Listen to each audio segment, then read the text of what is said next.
Thank you.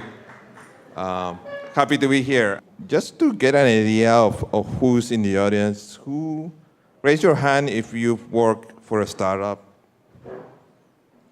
One, two. Raise your hand if you are a software engineer or studied computer science. About 7 people, 7, 8. Raise your hand if you've been a CTO. A CTO? Nobody? Raise your hand if you know what a CTO is. Okay, not everybody. I've been a CTO 4 times, and this talk is about the challenges that Peruvian CTOs are having in Peru. I'm Peruvian. I didn't plan to be a CTO. I wanted to be an astronaut, like Omar yesterday, if you listen to him. So it's very hard to be an astronaut in Peru. So I had to be content with watching Star Wars. And by the way, I didn't go to the dark side. I was escaping the dark side. Anybody remember Sendero Luminoso in the 80s? And hyperinflation, we lost 9 zeros. Everybody was a millionaire back then. So I was lucky that I was able to escape Peru in that very difficult time. I realized that UCL is one of the sponsors here. Sorry, but back then, UCL was an academia. It had a 2-year program, but they didn't have computer science. I remember the first space that you had was in Santa Cruz, in San Isidro. And your competitor was Cybertech, and there was another one called DataPro that doesn't exist anymore. So I was looking for computer science programs back in the 80s, and there was none in Peru. And a miracle happened that I found about the Fulbright scholarship, and I got a Fulbright scholarship to study computer science in the United States. I went to a small university called Ohio Wesleyan in the middle of nowhere. I studied computer science and math, and then that led me to a master's in computer science at Brown University, which is one of the top computer science schools at that time. It was famous for computer graphics at that time. Brown is in Rhode Island, which is an hour away from Boston, and that's how I ended up in Boston. So welcome to my second home. I live here for more than 25 years, and this is a chart that I built about my 25 years of professional work in the software industry. It's not showing very well here. At the bottom, you can see the years, the tech references, like what happened, and the major events that in tech that happened in those years. Here, you see some keywords related to either projects that I worked on or companies that I worked on, and above, the 4 startups that I created. And this was my first job, a company called Cambridge Technology Partners. It was actually a spin-off of MIT. It was created by a professor from Sloan School. And that was my first job, and also the company that opened the doors for me, because they got me all the papers to be able to stay here in the United States. And once I got the papers to stay, I was able to work on whatever I wanted. So I started going for smaller and smaller companies, and that's how I got started in startups. And I'm gonna talk about a little bit about the first startups that I created.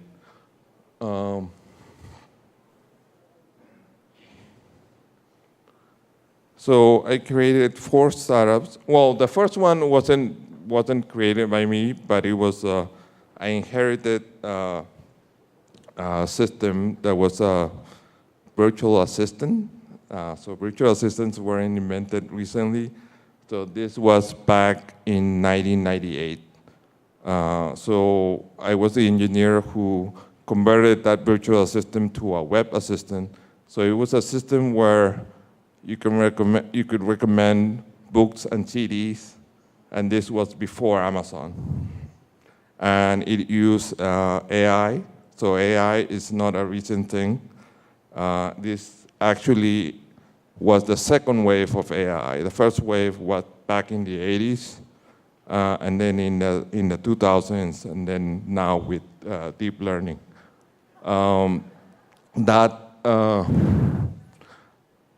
In that startup, I became a CTO, not because I wanted, but because everybody above me quit. So I was left with a team of 5 engineers, and I was able to, with the help of management, I was able to spin it off and sell it for $5 million. But I call this startup my Apollo 13 because it was a disaster that turned into a good thing. But then the dot-com imploded, so it was a disaster again. So after the dot-com imploded, I took a break and I went scuba diving in Hawaii. And that's how I started my second startup. It was a scheduling system for scuba diving. It had a shopping cart. It was integrated with PayPal, and this was 2004. And this was, it had half of that startup was done in Peru. The logo was done by a student in Católica. I had a friend who was a graphic designer. So she created a contest where a student helped me with the logo. And I did all the printing in Wilson and t-shirts in Gamarra. So I learned something about marketing. But then I went to a school conference here in the United States. I did all the banners and stuff in Peru, and that cost me only $400. It would have cost me like $2,000 here. So I learned something about that, about marketing and doing those kind of things. But then in the conference, I only sold 1 copy. And so I learned that I wasn't the best that I needed a partner that was better than me in the business area or selling. So I kind of fixed that. And my third startup is a search engine for buses and trains. It used bleeding edge technology. It uses a database called a graph database, which is a different database than traditional databases. I'm going to talk a little bit more about it. Now it's the biggest search engine in North America and Europe. And it only has, right now, it only has 40 people, and it's already profitable. After that, I created another startup called Redfair. That didn't do too well. It was, we developed a device that was able to capture 360 degrees images of apartments with The device also had a LiDAR that could generate a 2D map of the apartment. But the interesting thing about that last startup is that I created a software development team in Arequipa. I'm not from Arequipa, but I became like an honorary citizen because I was going to Arequipa so many times. So if you look at my scorecard, 2 out of 4 did well. And that's actually pretty good because the normal ratio of successful startups is like 1 out of 10.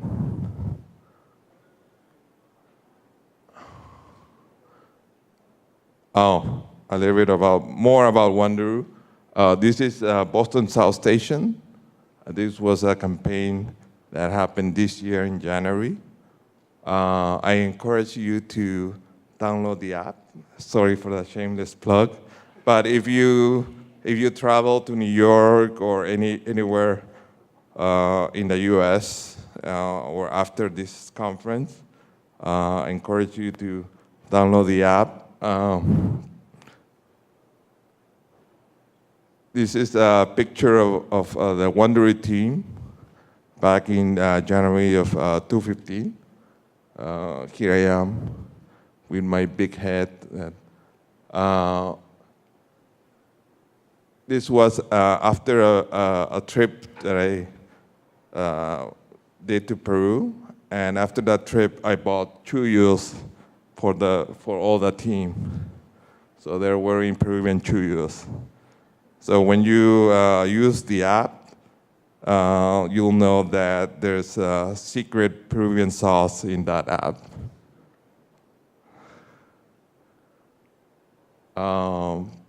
In the last year, I've been spending more time in Lima.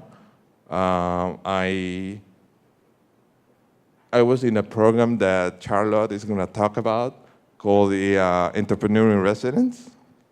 And this is a volunteer program that helps startups and incubators.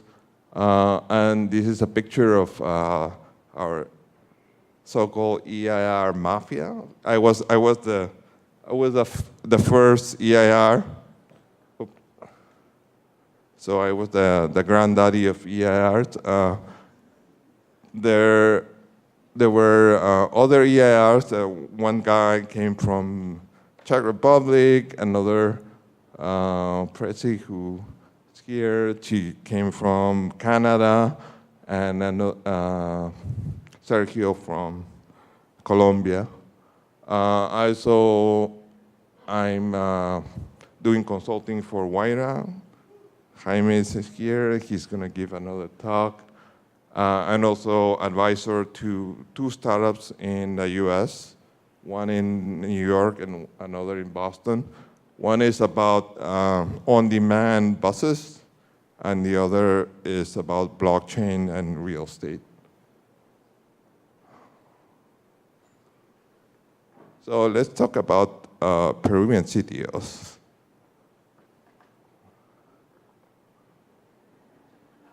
But first, let's talk about this.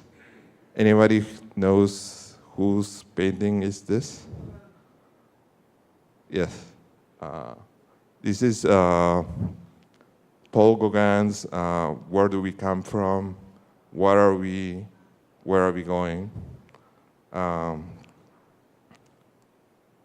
And actually, Gauguin was the grandson of Flora Tristan, and he lived in Peru for 4 years when he was a little kid.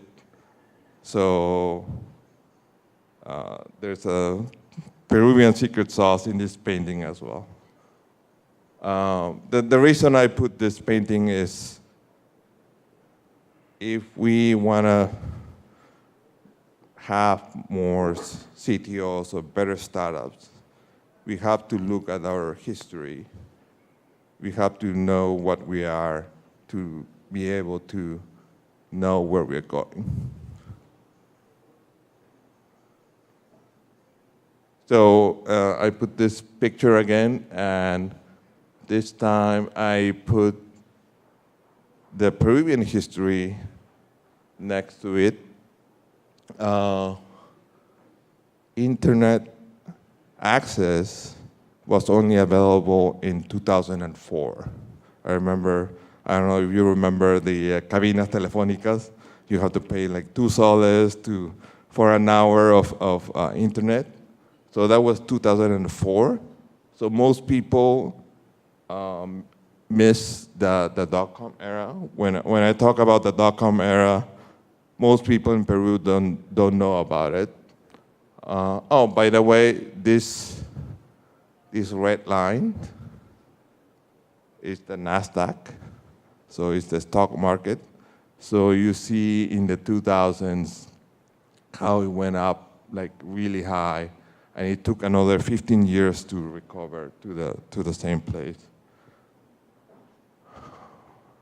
That's to show you, like, the dot-com was a big lesson for technology, well, here in the United States, in the whole world, because so many people make so many mistakes. And this whole, if you think about it, there is a whole generation of experience that came with that. So when you compare it to the Peruvian history of software, back in the 80s and 90s, this is a picture of pirated software. You could get a Microsoft Word for $1 in Wilson. So nobody was making money as a software engineer in Peru in the 80s and 90s. If you work in something computer related, you were probably fixing computers or doing maintenance or doing package implementation. So the history of software engineering in Peru is really, really short. Internet access at home only started about 2010.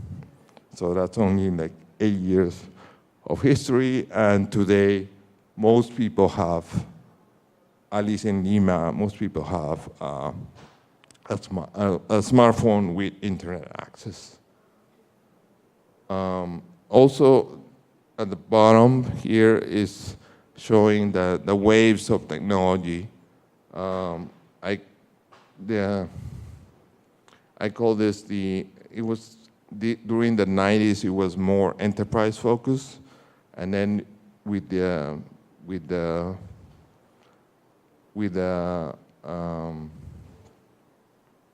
appearance of internet, it became more consumer focused.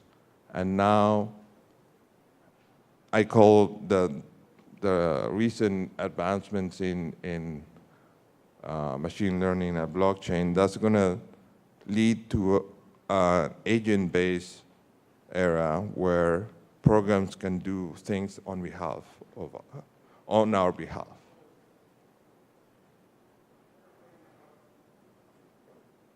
So let's step back a little bit and talk about what a CTO does. Sometimes to explain what a CTO does, a startup CTO does, I use the analogy of a building. So a startup CTO for me is a combination of architect, civil engineer, floor chief, and also a bricklayer, because at the beginning you have to do everything. So you have to, in addition to planning, you have to do putting the bricks and pouring the concrete as well. So a CTO has one of the things that he or she does is also the planning of the building. because you're working on a startup that wants to be scalable, you need to plan it for multiple floors. Maybe like it could be several buildings, not just one. So what are the kinds of buildings that I've seen in Peru? Buildings like this that have too much front end and no back end or bad back end. And these are actually Peruvian buildings. Things like this, spaghetti code. Things like this, where the foundations of the building are wrong because this is going to collapse at some point. So what happens when you have buildings like this? You end up with fires. So this is my opinion area.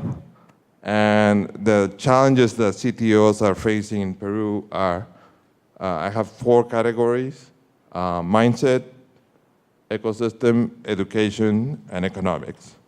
So these are 4 things where I think things need to be fixed in order to have a better ecosystem.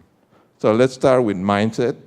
This is my laundry list of things that need to be improved in the Peruvian ecosystem.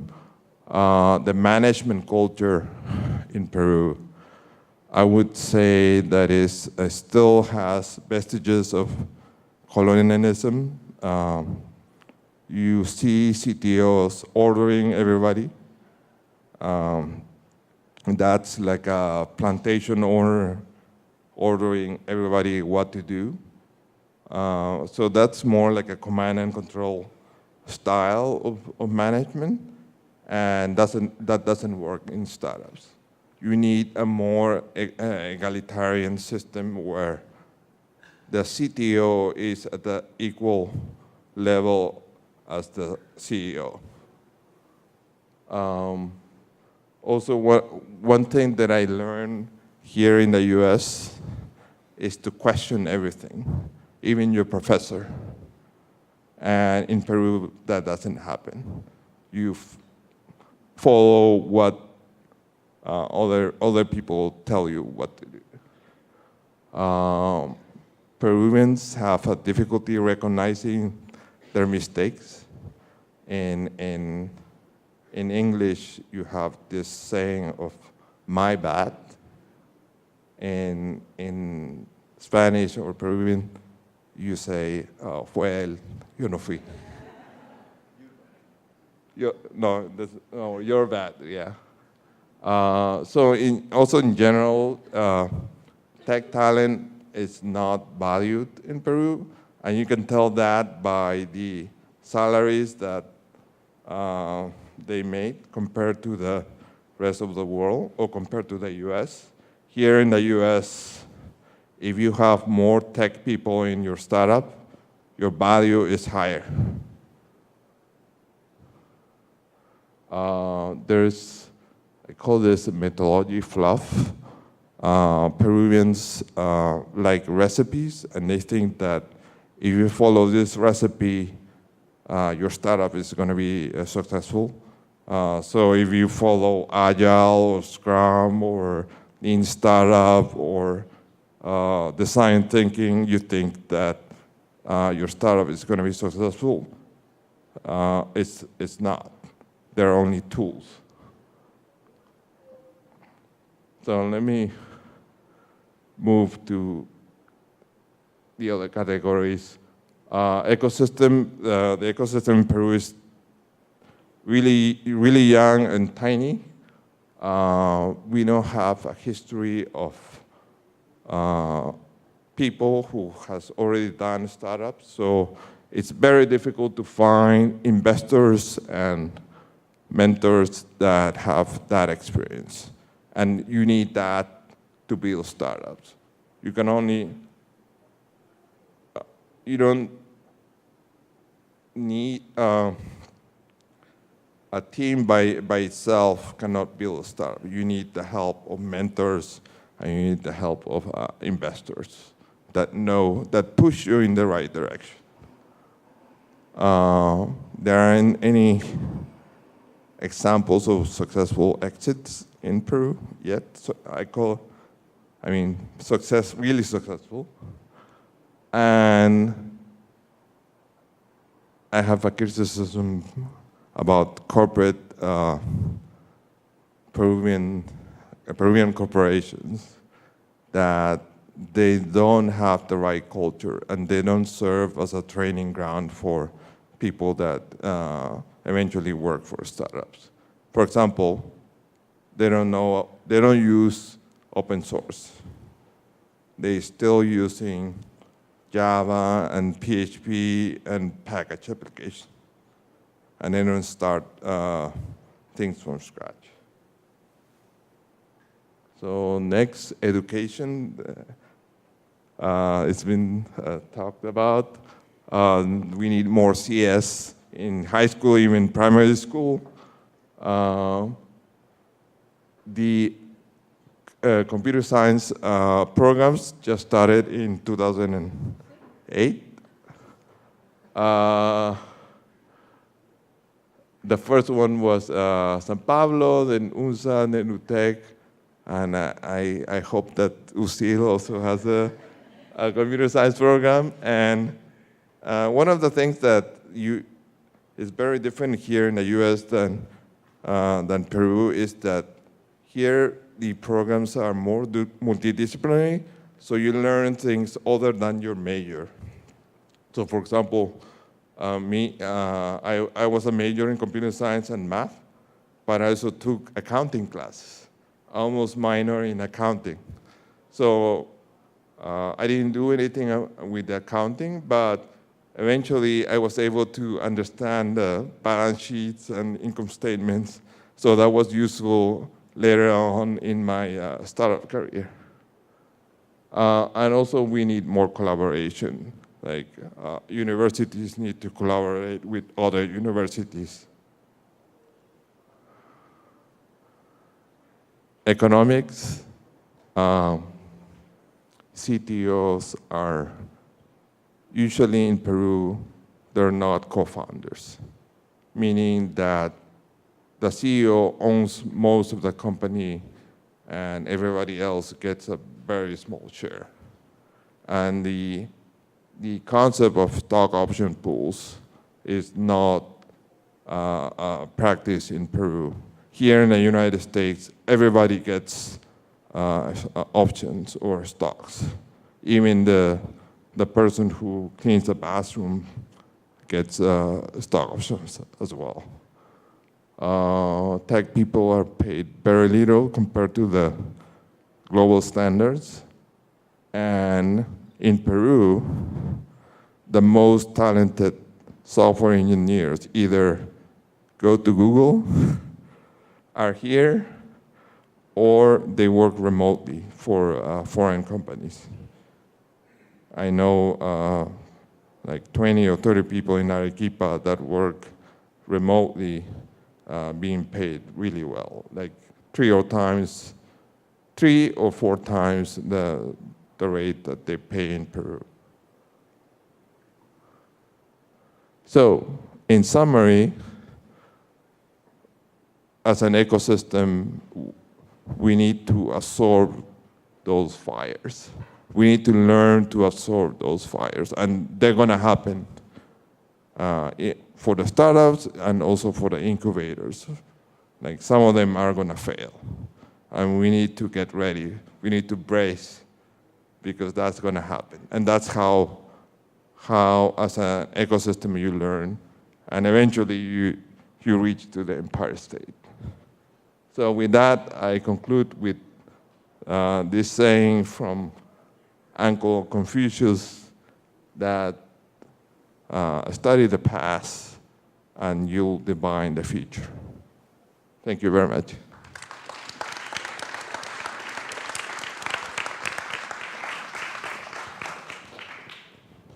Thank you very much, Eddy, for sharing all that knowledge. And I mean, I think regardless of whether we want to, pursue building a startup or not, you've gave us, very good life advice too. So thank you very much. Let's thank Eddy with a warm applause. We have time for just one question. So who's going to be the lucky person?